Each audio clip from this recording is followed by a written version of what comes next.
Kemeriahan perayaan Hari Ulang Tahun Republik Indonesia ke-81 juga digelar di Monas, Jakarta. Pemirsa, untuk mengetahui seperti apa persiapan kemeriahan perayaan HUT RI di sana, sudah ada rekan Ahmad Muharlin. Selamat siang Muharlin, seperti apa persiapan perayaan HUT RI esok?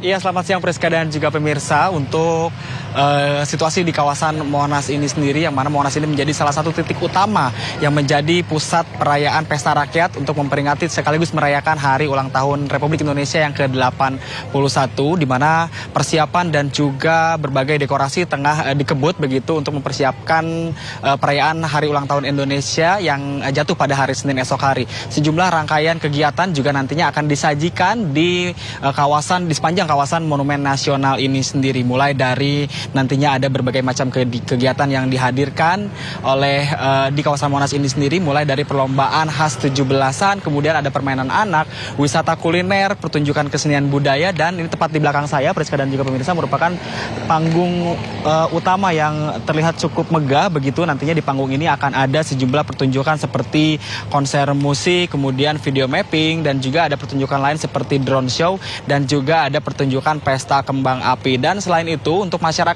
juga nih yang hadir pada besok untuk ikut merayakan atau berkunjung begitu ke kawasan Monas. Ini juga kawasan Monas menyediakan kuliner Nusantara gratis, yang mana ada sebanyak 12.000 UMKM yang turut berpartisipasi dalam meramaikan acara pesta rakyat untuk merayakan dan sekaligus memperingati Hari Ulang Tahun Republik Indonesia yang ke-81. Dan selain itu juga di sepanjang hari pada tanggal 17 Senin besok, selain sejumlah kegiatan yang ada di kawasan Monas sendiri, juga nanti pada malam harinya tepat mulai pukul 19 sampai dengan pukul 23 akan ada rangkaian karnaval kendaraan hias yang dimulai dari kawasan Patung Kuda hingga menuju ke Bundaran HI, kemudian ke kawasan Sarinah hingga menuju ke kawasan Duku Atas. Dan selain itu, untuk mendukung lancarnya dan juga untuk mendukung kelancaran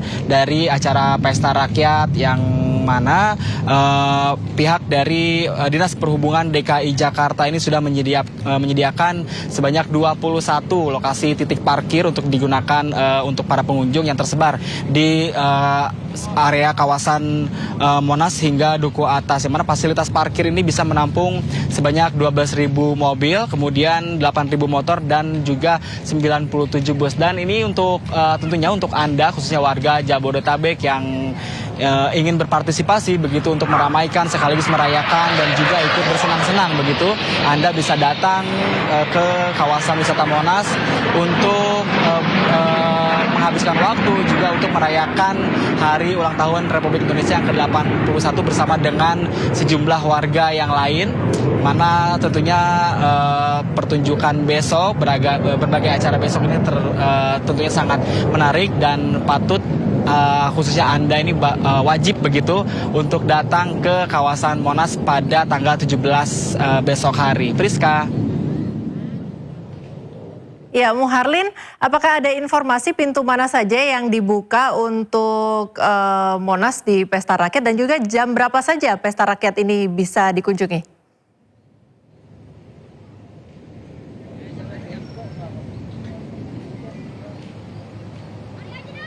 Muharlin? Ya, Muharlin, apakah ada informasi mengenai jam pesta rakyatnya dan juga pintu masuk Monas?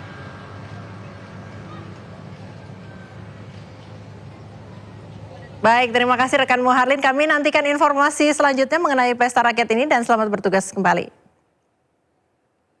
Kita ke informasi selanjutnya, pemirsa. Mensesnek Prasetyo Hadi memastikan persiapan upacara peringatan detik-detik proklamasi kemerdekaan RI di Istana Merdeka telah mencapai 99%. Seluruh rangkaian persiapan telah dievaluasi untuk memastikan pelaksanaan upacara berjalan dengan lancar. Insya Allah kami siap untuk nanti hari Senin memberikan yang terbaik kepada seluruh rakyat Indonesia. Dan dalam kesempatan ini kami selaku Ketua Panitia Nasional dan selaku penanggung jawab ingin menyampaikan terima kasih kepada seluruh yang terlibat di dalam proses baik mulai proses seleksi, kemudian proses latihan di setiap tempat masing-masing, sampai kemudian kita berlatih bersama-sama sampai hari ini tadi seluruh unsur mulai dari peserta upacara. Pemirsa, Istana mengirimkan undangan bagi Presiden dan Wapres terdahulu untuk mengikuti upacara peringatan HUT ke-81 RI di Istana Merdeka. Namun tidak semua eks-presiden bisa hadir. Presiden ke-6 Susilo Bambang Yudhoyono yang tengah menjalani cek kesehatan di luar negeri dipastikan tidak hadir. Sejumlah persiapan terus dimatangkan menyambut peringatan kemerdekaan ke-81 RI di Istana Merdeka Senin mendatang. Selain persiapan pasukan upacara dan paskibraka, undangan upacara juga sudah disebar, termasuk pada para presiden dan wapres terdahulu. Namun hingga Kamis kemarin, belum seluruh mantan presiden dan wapres yang mengkonfirmasi hadir. Presiden ke-6 RI Susilo Bambang Yudhoyono dipastikan tidak hadir dalam perayaan HUT RI ke-81 karena tengah menjalani cek kesehatan rutin di luar negeri. Sementara untuk Presiden ke-5 RI Megawati Soekarno Putri belum memberikan konfirmasi kehadiran. Presiden SBY kebetulan sedang menjalani medical check up, sebenarnya pemeriksaan rutin aja, sehingga posisi kemungkinan besar beliau tidak akan dapat menghadiri upacara detik-detik peringatan proklamasi. Berbeda dengan SBY dan Mega, Presiden ke-7 RI Joko Widodo dipastikan akan hadir sebagai tamu undangan upacara kemerdekaan RI di Istana Merdeka 17 Agustus mendatang. Usai melayani warga yang ingin berfoto di kediamannya di Solo, Jokowi bertolak menuju Bandara Adi Sumarmo Solo untuk berangkat ke Jakarta. Di Jakarta, Jokowi akan menghadiri sidang tahunan MPR RI pada hari ini dan upacara peringatan kemerdekaan RI di Istana Merdeka Senin mendatang. Tim Liputan iNews melaporkan. Kita ke informasi selanjutnya, pemirsa. Presiden Prabowo Subianto menyebut bahwa upah buruh harian pengupas bawang sebesar Rp700.000 per kilogram. Pernyataan Presiden di sidang tahunan ini pun viral di media sosial. Sama kita Ibu Susana dari Kabupaten Bogor. Pidato Presiden Prabowo Subianto dalam sidang tahunan pada Jumat viral di media sosial. Dalam pidatonya, Prabowo memperkenalkan seorang buruh harian asal Bogor, Jawa Barat bernama Susana. Ia disebut sebagai buruh harian pengupas bawang yang mendapatkan upah sebesar Rp700.000 per kilogram. Mengupas bawang. Ini hadir bersama kita Ibu Susana dari Kabupaten Bogor. Ia bekerja sebagai buruh harian, mengupas bawang dengan upah Rp700.000 per kilogram. Menteri Sekretaris Negara Prasetyo Hadi menanggapi pernyataan Presiden Prabowo terkait upah buruh harian pengupas bawang tersebut. Ia mengatakan belum bisa memberikan penjelasan secara rinci dan akan segera memverifikasi lebih lanjut terkait kebenaran data tersebut. Nanti kita cek ya, yang kemarin kalau detailnya kita cek.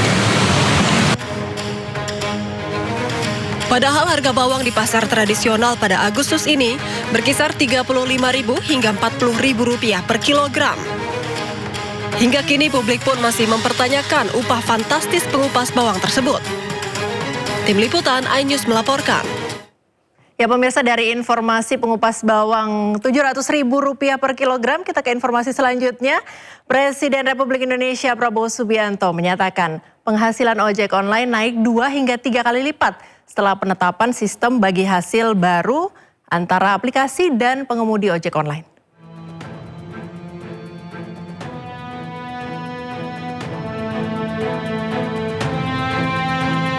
Dalam pidato di sidang tahunan MPR RI dan sidang bersama DPR RI dan juga DPD RI di Jakarta pada hari Jumat, Prabowo mengklaim perubahan sistem bagi hasil itu berdampak signifikan terhadap penghasilan para pengemudi ojol. Prabowo pun mengungkap kebijakan bagi hasil tersebut menjadi bagian dari upaya pemerintah memperkuat ekonomi kerakyatan. Fokusnya mencakup UMKM dan masyarakat yang memperoleh penghasilan melalui pekerjaan berbasis platform digital. Kekuatan ekonomi saya sebut ada di UMKM. Kita juga telah mengatur pembagian hasil yang lebih adil bagi pengemudi ojek online dan aplikator.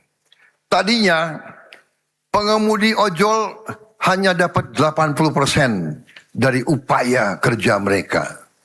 Karena aplikator minta 20%. Tapi dengan rekomendasi pemerintah, saya nggak mau sebut intervensi, saya pakai istilah rekomendasi. Tapi sebetulnya ya agak intervensi juga itu. Para pengemudi sekarang mendapatkan 92% dari jerih payah mereka. Dan banyak pengemudi melaporkan penghasilan mereka naik signifikan. Ada yang naik 2 kali, bahkan ada yang mengatakan dia naik 3 kali. Presiden Prabowo Subianto mengklaim penetapan sistem bagi hasil baru antara aplikasi dan pengemudi ojek online berdampak pada naiknya pendapatan pengemudi ojol hingga 3 kali lipat. Namun sejumlah pengemudi ojol mengaku pendapatan mereka tidak mengalami perubahan sama sekali. Sama aja sih, cuman nggak ada ini aja, cuman nggak ada. Kalau dulu kan sekali perjalanan kita dipotong 3.000 tuh, sekarang udah nggak ada. Berarti kalau terkait pendapatan yang naik signifikan ini udah signifikan atau belum nih Pak? Enggak sih. Pendapatannya masih sama? Sama. Berarti kalau sistem sebelumnya ini pembagian hasilnya berapa persen Pak? Bagian hasilnya sama, cuman kita setiap perjalanan tuh dipotong 3.000 dulu. Untuk ride aja? Enggak, untuk ride doang. Food sama express enggak. Itu tidak benar sama sekali, iya.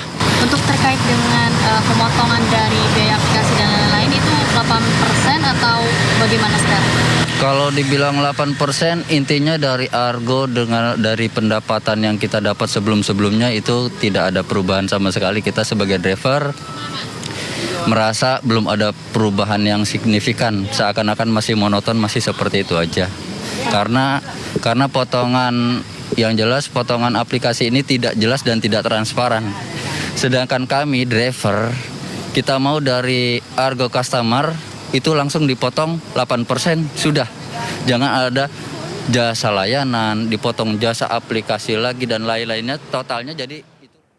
Pemirsa, anggota DPD RI Alfian Syahbustami alias Komeng buka suara soal program makan bergizi gratis MBG yang pelaksanaannya tetap diteruskan.